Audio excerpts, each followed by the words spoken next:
우리가 사는 미국은 선진국입니다. 이중 장애인을 위한 사회복지와 혜택은 세계 최고 수준입니다. 장애인들의 천국으로 불리는 이유입니다. 사회적 인식도 잘 돼 있습니다. 장애인이 차별받는다는 의식을 주지 않도록 생활 속 불편을 최소화하도록 하고 있습니다. 그런데 최근 한인 업주들이 장애인 관련 공익소송을 당하는 대상이 되고 있습니다. 소송을 당한 한인 업주들은 장애인의 인권을 존중하지만 억울한 부분도 많다고 합니다. 일부 변호사가 악의적으로 장애인을 앞세워 공익소송을 하고 있다는 것입니다. 지난 몇 주간 장애인 공익소송에 대한 한인들의 제보가 저희 KBS 아메리카 시사한타 팀에 많이 들어오고 있습니다. 비즈니스를 운영하고 있는 한인 업주들은 일부 변호사가 공익소송을 하고 있다는 제보들인데요. 이와 관련된 내용들을 취재 중인 김경일 기자 스튜디오에 나와 있습니다. 안녕하세요. 네, 안녕하세요. 한인 업주들이 공익소송을 당하고 있다고요? 네, 그렇습니다. KBS 아메리카 보도국과 시사한타 팀으로 정말 좀 안타까운 사연들인데 네. 많은 한인들이 공익소송을 당하고 있다라는 제보가 지금 들어오고 있는데요. 네. 이 제보자들은 뭐 다른 같은 동종업계에 있는 한인 스몰 비즈니스를 운영하는 업주들이나 뭐 건물주들이 이런 공익소송을 당하지 않았으면 좋겠다라는 말을 시작으로 또 이제는 막상 그 말로만 듣던 공익소송을 직접 당해보니 이제 앞으로 어떻게 하냐라고 오히려 이제 보도국이나 이제 기자들에게 많은 문의를 하고 있습니다. 네. 그렇다면 한인 업소들이나 건물이 얼마나 장애인 공익소송에 노출돼 있는지도 알아봤죠. 네, 그래서 한인타운 곳곳을 돌면서 정말 그 장애인 공익소송이 얼마나 많이 노출이 되어 있나를 한번 둘러봤는데요. 네. 정말 뭐 건물들부터 해서 한인 건물주 아니면 한인들이 운영한 업소들을 이렇게 둘러보니 정말 뭐 앞집, 옆집, 뒷집 정말 할 것 없이 정말 많은 곳에서 이렇게 장애인 공익소송에 소송을 제기할 수 있는 부분들이 많이 있더라고요. 그리고 또 화장실을 또 가보니 정말 그 화장실은 이렇게 장애인들을 위한 이 봉이 있거든요. 그렇죠. 메탈로 돼서. 네. 그런 것도 이렇게 없고 그래서 앞으로 어떻게 하려고 하나라고 이제 걱정이 될 정도로 많은 업소들이 이렇게 장애인 공익소송에 노출되어 있는 거를 저희도 확인을 했습니다. 이러한 게 이제 장애인 전용 화장실을 말하는 건가요? 네, 그렇습니다. 작은 업소도 사실 그 장애인 화장실을 이용하도록 아까 좀 전에 말씀드렸지만 네. 잡아야 되는데 그런 손잡이가 전혀 없더라고요. 그렇죠. 그런데 장애인 공익소송이 참 다양하더라고요. 그럼 한인들은 어떤 이유로 소송을 지금 많이 당하고 있습니까? 사실 눈에 제일 잘 띄는 부분이죠. 그 지금 밖에 노출되어 있는 부분이 바로 지금 장애인 전용 주차장인데 네. 그 많은 한인 업주들은 장애인 주차장 규정을 잘 몰라서 그 장애인 주차장 옆에 파랗게 또 공간이 있지 않습니까? 이 공간이 보통 이제 휠체어를 내릴 수 있는 이런 공간을 말하는데 이 공간의 사이즈가 안 맞는 거죠. 그래서 이 공간의 사이즈가 안 맞는 경우도 있고 또 그 다음에 그 공간에 뭐 어쨌든 비즈니스들을 많이 하다 보니 물건들이 좀 쌓여 있어서 막상 장애인이 보니 이거는 활용할 수가 없다라고 네. 하면서 또 소송을 하기도 하고요. 또 심지어 장애인 전용 주차장 선이 있지 않습니까? 그렇죠. 이게 흐리다는 이유로도 또 소송을 당하고 있었습니다. 제가 들은 얘기로는 요즘 이제 애완동물을 키우는 사람들이 늘면서 업소에 강아지를 데리고 들어가려다가 못 들어간 사람들이 오히려 소송을 하는 케이스도 많다고 들었거든요. 네, 그렇습니다. 장애인 공익 소송 중 그 반려견과 관련된 보조동물의 권리를 주장하는 이 소송이 늘고 있는데요. 네. 그 지난 2달 전 한인 운영 식당에서 일어난 일입니다. 손님이 강아지를 안고 들어오려 하자 업소 관계자가 출입을 막았다고 합니다. 그렇죠. 일반적으로 강아지는 뭐 업소나 아니면 이런 빌딩 등의 이제 출입 제한이 있죠. 네, 그렇습니다. 그런데 한인 고객이 자신의 이 반려견은 장애인 보조견이라고 주장을 한 것입니다. 네. 그리고 휴대전화에 있는 그 사진 한 장을 보여줬다고 하는데 이게 바로 장애인 보조견이다라는 증명서가 찍힌 사진이었다고 합니다. 그런데 업주 입장에서는 이 증명서가 이 고객의 반려견의 것인지 아니면 뭐 다른 사람의 것인지도 확인하기가 어렵고 네. 그리고 또 주인이 가지고 있는 또 다른 뭐 증명서가 있습니까라고 해도 물어봤는데 이를 뭐 얘기를 아무것도 없으니까 그래서 출입을 막았다고 합니다. 일반적인 서비스견은 제가 알기로도 강아지의 그 서비스견이라는 그 무슨 이렇게 뭘 표를 해가지고 다니거든요. 그런 것도 없이 그냥 일반 강아지로 들어가서 그 사진만 하나 달랑 보여주면서 서비스니까 인정을 해달라고 그러는데 그거는 좀 너무하죠. 그래서 저희 그 일하신 분이 거절했다라는 그런 얘기를 제가 들었습니다. 그걸. 업소 입장에서는 이해가 가는데요. 그렇다면 장애인 공익소송을 당했나요? 네, 그 고객이 소송을 한 것으로 알려졌습니다. 네. 장애인 보조견 출입을 막았다는 이유입니다. 네. 그런데 이 고객이 장애인이 맞습니까? 왜냐하면 장애인 보조견이 아닌데 고객이 보조견이라고 주장한다면 업소는 이럴 때는 어떻게 해야 합니까? 그리고 제가 알기로는 장애인 보조견이라면 증면서나 아니면 조끼, 뭐 자켓이나 이런 것들을 착용하지 않아도 충분히 보조견일 수 있다는 그 리퀘어먼트 안에 들 수 있다고 알고 있거든요. 네, 그렇습니다. 저도 사실 잘 몰랐거든요. 네. 장애인 보조견 하면은 사실 그 시각 장애인들을 위한 이 보조견이 사실 전 떠오르거든요. 저도 그렇습니다. 네네. 근데 보조견의 종류가 참 많더라고요. 네. 네. 장애인 보조견이란 장애인을 돕기 위한 훈련된 뭐 강아지나 아니면 제가 알기로는 미니 홀스까지 해당된다고 알고 있거든요. 네네. 그 장애인 보조견은 뭐 신체적인 그런 뿐 아니라 네. 감각적 등 그 정신장애가 있는 사람을 돕기 위한 보조견도 있습니다. 네. 보조동물의 역할은 뭐 시각 장애인의 경우 뭐 길을 안내를 하거나 뭐 신체적 어려움이 있는 사람을 위해서는 뭐 물건 등을 대신 집어주는 이런 임무를 하는 보조견도 있습니다. 네. 그리고 또 정신적으로 불안한 사람들이 이 뭐 보조견을 이렇게 만지고 있으면은 안정감을 찾는다든지 아니면 갑자기 뭐 이렇게 화가 확 뭐 이런 분노 조절이 잘 안 되는 사람들도 이 강아지와 함께 뭐 그러니까 반려 보조견과 있으면은 무언가 이렇게 좀 안정을 찾는다든지 네. 여러 역할들이 이 보조견들이 가지고 있는 그런 임무들이 있더라고요. 이렇게 훈련을 받은 그 개들이 바로 보조견이다라고 할 수가 있겠습니다. 시각 장애인을 위한 개는 크고 또 시각 장애인을 봐도 눈으로 알 수 있지만 정신적인 장애가 있는 사람은 뭐 눈으로 확인이 또 어렵고요. 그리고 또 서비스 애니멀 같은 경우는 또 확인이 굉장히 안 될 것 같습니다. 이럴 경우에는 업주들도 참 어려울 것 같은데요. 네, 그렇습니다. 그런데 이런 보조견의 경우 장애인을 돕기 위한 임무가 있다면 임무를 이제 뭐 트레이닝, 뭐 훈련 받았다는 증명서가 있지 않겠습니까? 근데 이 또한 좀 애매한 게요. 네. 보조견의 유일한 조건이 바로 장애인에게 도움을 줄 수 있도록 훈련 받아야 한다는 것 네. 아니겠습니까?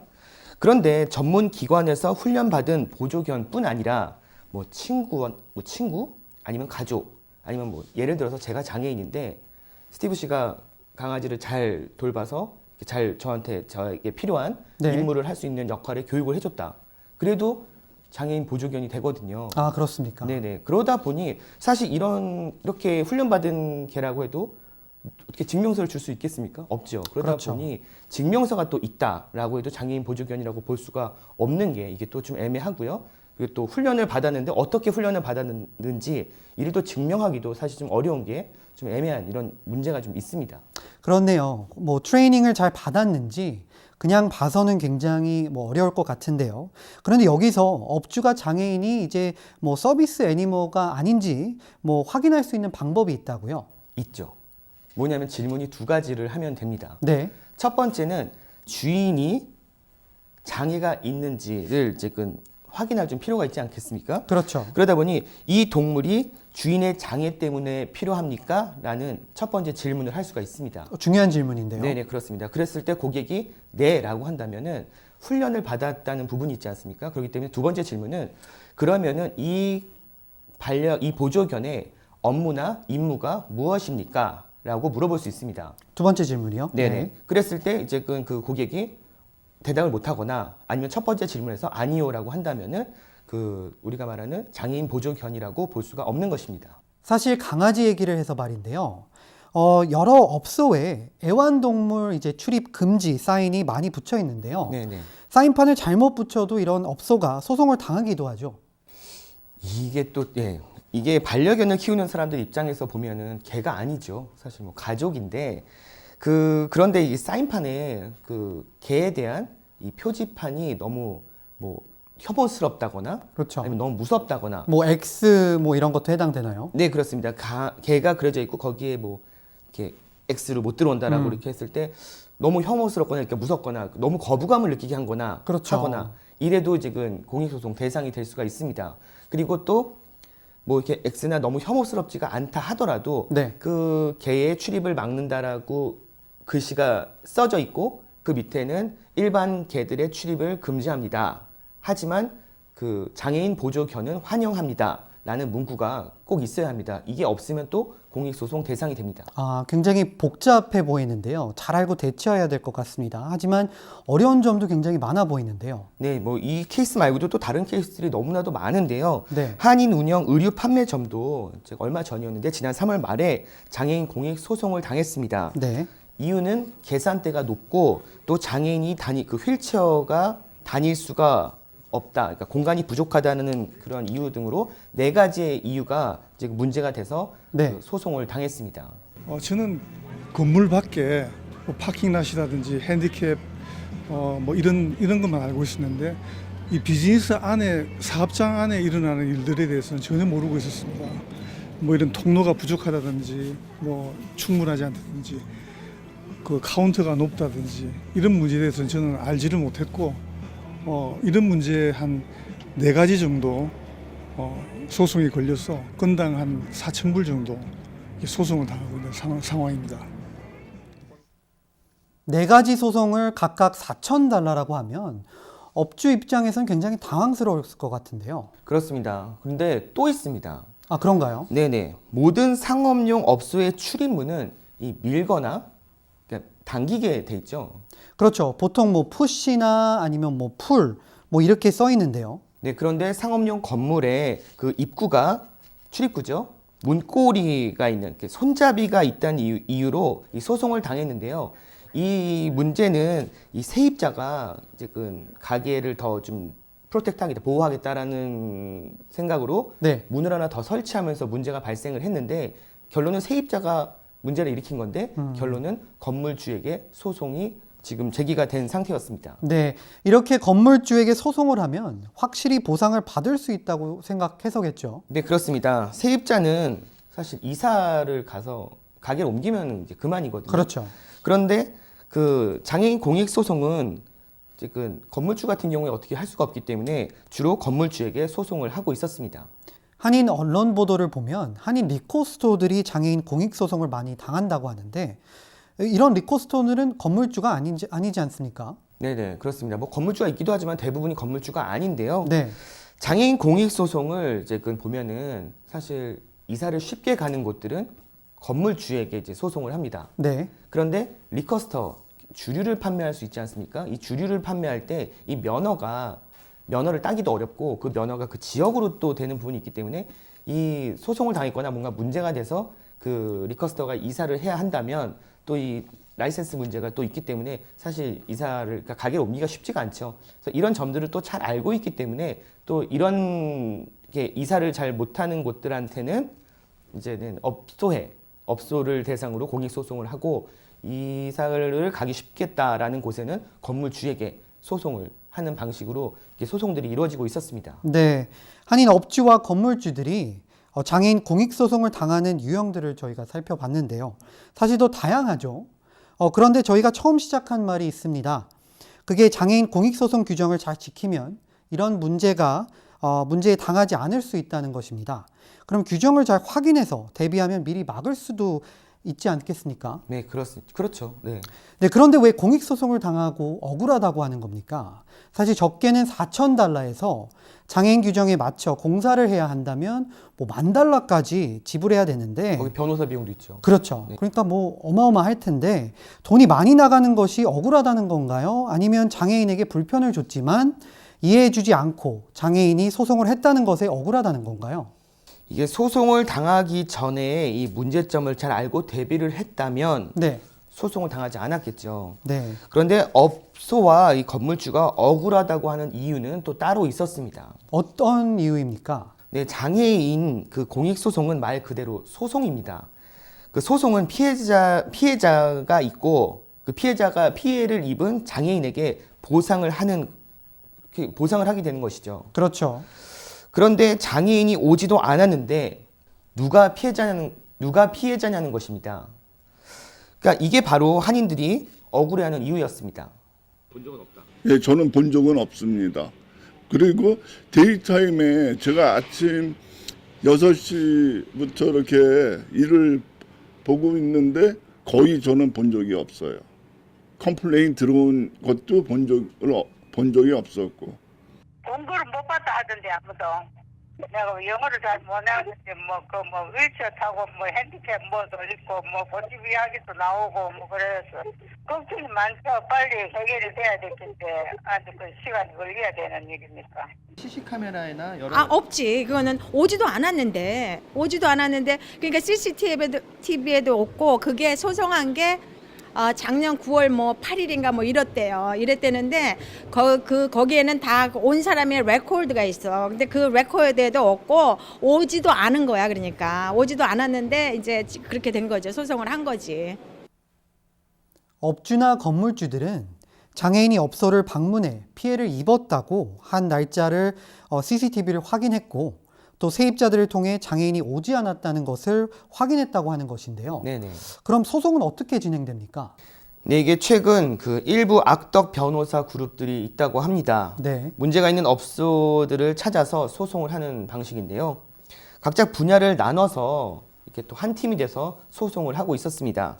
먼저 장애인 공익 소송 규정을 잘 아는 이 몸이 멀쩡한 사람이 그 한인타운 곳곳을 돌면서 그 장애인 규정에 문제가 되는 부분을 찾아서 또 이제 주소를 알려서 이 문제점과 주소를 변호사에게 이제 알리는 겁니다. 네. 그럼 변호사는 이 문제점을 파악을 해서 공익소송이 되겠구나라고 했을 때 한 팀인 이 장애인에게 장애인이 직접 그곳에 가서 피해를 본 것처럼 이제 해서 업소나 건물주에게 소송을 하는 방식이었습니다. 하는 얘기가 그거예요. 걔네들이 5,000불을 제일 처음에는 6,000불을 얘기를 하더라고요. 6,000불을 하면 세르를 해주겠다고. 그것도 일주일 안에.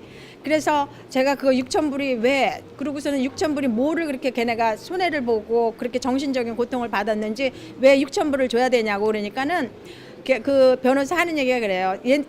한 3, 4년 전에는 이게 한 500불, 1,000불에도 케이스가 세르리 된 게 케이스가 많았는데 이제 가격이 올랐대요. 세 사람이 논아 먹어야 되기 때문에 변호사, 그다음에 핸디캡, 그다음에 이제 그 일을 건수를 잡아오는 사람 그렇게 해가지고 3명이 그거를 나눠 먹어야 되기 때문에 적어도 4,000불, 5,000불 아니면 얘네가 세르를 안 한다 그러더라고. 최소 3명이 한 팀으로 소송을 하는 방식이네요. 네, 그렇습니다. 그러다 보니 LA 한인타운에 있는 리커스터가 장애인 공익 소송을 당했다라고 네. 한다면 장애인이 사실 사는 집은 LA 한인타운 근처가 아닌 롱비치라든지 아니면은 더 멀리 리버사이드 등 그 네. 먼 곳에서 사는 그 거주자에게 이렇게 소송을 당하는 이 경우가 발생하는 것입니다.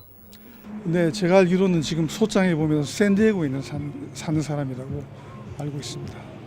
저 토렌스나 다른 너무나 먼 데 사는 장애자들이에요. 그런데 한인타운까지 와서 단속을 자기들이 와요. 그렇게 쇼핑이 말이 되는 거예요? 안 되잖아요. 그분들 장애자들이 뭘 거기 사는데 한인타운이나 이런 데까지 와서 쇼핑을 해요. 내가 그렇게 쇼핑을 했는데 불편하다. 이런 점이 불편하다. 이렇게 해가지고 변호사한테 해가지고 변호사가 편지를 보내는 거예요. 그건 좀 너무 억울해요. 사실은 따지고 보면. 말 그대로 몸이 불편한 사람이 이렇게 멀리까지 와서 소송을 한다는 것이 저도 이해가 좀 어렵습니다. 하지만 본질적인 문제를 보면 문제점이 있기 때문에 소송을 한 것 아니겠습니까? 장애인이 오지 않았다 해도 문제점은 있는 것 아니겠습니까? 네, 그렇습니다. 소송을 당한 업소들을 보니 $10,000 정도의 비용이 발생을 했는데요. 네. 이런 방식으로 소송을 하는 악의적인 변호사들이 있다는 것을 또 잘 아는 그 피소 한인 업소들은 지출도 많아졌고 또 그리고 오지도 않았다는 사람에게 또 이렇게 피해를 해야 된다는, 그러니까 이런 공익소송 자체에 굉장히 불신을 갖고 네. 또 변호사들, 악덕 변호사나 악덕 변호사 그룹이라고 하는 이 사람들에 대한 불만이 정말 하늘을 찌르고 있었습니다. 아니 우리 정말로 먹고 살기도 힘들고 요새는 경기도 너무너무 안 좋고 그러는데 그런 게 오면은 정말로 그런 사람들이 사실 핸디캡 그 자기네 권리 주장하고 이러는 거 좋아요. 좋지만은 그 변호사들도 어떻게 그렇게 공부를 그렇게까지 해가지고 그렇게 먹고 사는지 나는 알 수가 없어요. 나는 그런 게 정말 공부 그렇게 많이 하고 핸디캡 마찬가지로 그렇고 정말 남을 등을 쳐가지고서는 그렇게 먹는 그런 저기 막 먹고 사는 그런 사람들이 정말 불쌍하고 한심할 따름이지 뭐. 물론 뭐 정말 그 이 사회의 독이라고 할 수 있다고 생각합니다. 물론 그 사람들이 원하는 거는 모든 장애인들의 공익이 아니고 그 사람들의 개인적인 욕심이죠. 네, 저는 그렇게 봅니다. 그런데 이 문제를 놓고 사실 피소당한 한인 업주들을 피해자라고도 말할 수 없습니다. 그렇기 때문에 미리 문제를 알고 막아야 한다는 강조하는 것 아니겠습니까? 네, 그렇습니다. LA 한인회로 공익소송을 당해 문의하는 연락은 최근 3년 사이 가장 많이 늘어났다고 합니다. 불과 한 3, 4년 정도의 그 장애인 공익소송이 한때 이렇게 붐처럼 이렇게 일부 변호사들 그룹이나 러펌을 중심으로 그런 것들이 있었는데 그 당시에 이제 변호사 협회라든가 그런 데서 이제 사람들이 워낙 이제 그런 컴플레인들이 많이 올라가기 때문에 그래서 그런 거 소송을 남발하는 그런 데들은 좀 징계도 가해지고 했었고 그런 러펌이 많이 알려지게 되면서 좀 사람들이 좀 공익소송이 조금 줄었다가 요새 조금 더 다시 또 생겨나기 시작하는 것 같습니다.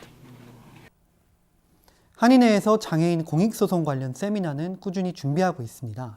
하지만 정말 들어야 할 업주들이 바쁘다는 이유로 안 오는 것도 문제점으로 삼고 있습니다. 네, 그렇습니다. 그리고 또한 한인 커뮤니티 변호사 협회도 그래서 뭐 세미나를 준비를 하고 있는데요. 네. 사실상 그 일부 타인종 변호사 그룹들이 그 한인들을 대상으로 수십 개의 공익소송을 하고 있는 것을 또 알고 있어서 며칠 전에 그 한인 변호사들이 함께 모여서 상의를 했다고 합니다. 네. 그런데 그 소잃고 외양간 고치기보다 미리 문제점을 파악해 소송을 피하는 방법만이 가장 좋은 방법이다라고 결론을 내렸다고 합니다. 이 법에 대한 ADA 장애자 관련법에 대한 이해가 부족해서 일어나는 현상이다. 이렇게 상대적으로 이제 우리 소상인들 같은 경우는 그 이제 비즈니스 인컴이 문제되시고 비용이 문제되시잖아요. 그래서 우리가 법적인 측면은 그런 그 비즈니스의 비용이나 소득을 이제 전제하지 않습니다. 상당히 논리적인 측면에서 소송이 당하면 협상을 하든지 아니면 자기가 소신을 가지고 끝까지 가든지 끝까지 갈 경우는 이길 확률이 거의 없다는 건 알고 ADA 장애인 관련법에 규정한 시설 구비하지 않은 한은 소송에서 이길 가능성이 없다. 이건 분명히 명백하다. 그리고 나더라도 그 시설은 장애인 관련 시설은 분명히 구비를 해야지 다음에 재차 이런 일을 당하지 않는다. 뭐 이렇게 생각하시면 딱 정리가 될 것 같습니다. 네, 그리고 장애인 공익소송 관련 정보를 그 자세히 소개해 주는 곳도 있습니다. 네. 또한 소송을 당했다면 규정에 맞도록 공사를 할 수 있는 또 사람을 찾아서 공사를 하는 것이 또 공익소송을 피하는 또 다른 비용을 줄일 수 있는 가장 좋은 방법이기도 합니다. 본인들 직접 하시는 경우는 아주 극히 드물지만 대부분 다 이제 그런 일을 하시는 분들한테 이제 돈을 주고 맡기시는데 문제는 그런 일을 하시는 분들 자체도 정식 라이센스가 있거나 이제 이런 건 다 문제가 없을 텐데 그렇지 않고 그냥 저렴하게 하신다고 하면서 했는데 그 역시도 규정이 안 맞는 경우 이제 그런 경우들에는 이중으로 돈을 지불해야 되는 이제 이런 사태가 생기니까 미국에서는 아무래도 정해진 것들이 있으면 정해서 제대로 그 레귤레이션 내에서 하는 게 현실적인 제일 최선의 방법인 것 같습니다. 장애인 공익소송을 당하지 않기 위해 비용이 발생하겠지만 만약 소송을 당하면 더 큰 비용이 든다는 것을 한인들도 잘 알아야겠습니다. 그렇습니다. 한인들이 가장 어려워하는 것이 또 있었습니다. 잘 모른다는 이유, 그리고 또 우리 업소나 건물은 규정을 다 지킬 수 없는 구조를 가지고 있다 등 뭐 다양한 그 지킬 수 없는 이유들이 있었는데요. 네. 소송을 당했다면 규정에 맞춰 또 고치면 되지, 그러면 또 다 끝나겠지라고 생각하는 분들도 많았습니다. 하지만 또 그렇지 않습니다. 장애인 공익소송은 피해자가 있지 않습니까? 그렇죠. 네, 그렇기 때문에 규정에 맞추도록 고치는 비용이 들고 또한 장애인 피해자의 보상을 해야 하는 이런 소송이 또 따로 분류가 돼서 진행이 되거든요. 네. 그 이유는 장애인 공익소송의 경우 뭐 시와 주, 연방으로 해서 이렇게 소송을 제기할 수도 있고 아니면 연방만 소송을 제기할 수도 있습니다. 네. 그 이유는 연방이 가장 상위법이고 그렇죠. 연방법이 가장 강하거든요. 네. 이 연방법을 따라서 한다면 사실 장애인을 더 많이 장애인의 인권을 보호하는 것이기 때문에 사실 이 부분이 소송으로 이어진다면은 업주나 건물주에게 상당히 불리하다는 것을 이 한인 건물주들이나 업주들은 꼭 명심해야 할 것입니다. 벌금에다가 변호사 사야죠. 고쳐야죠. 돈이 많이 들어요. 진짜 많이 드는 거예요. 굉장히 한 번 피해가 있으면 커요. 데미지가. 그럼 그렇게 걸리면 다 맞추나요? 그 규격에? 그걸 맞춰야죠. 그럼 처음부터 맞추면 되죠. 근데 그런 걸 모르고 왜 못 맞추냐면 가게가 좁다 보면 거기에 규격을 맞춰서 하는 게 사실은 좀 힘들어요. 그렇게 규격을 너무 완벽하게 맞추면 머천다에 놓을 데가 없어요. 그런 또 어려운 점도 있어요. 우리가 비즈니스를 효율적으로 해야 되기 때문에 좀 많은 물건을 갖다 놔야 되고 그러다 보니까 이 스몰 비즈니스의 문제점이라고 할 수 있죠.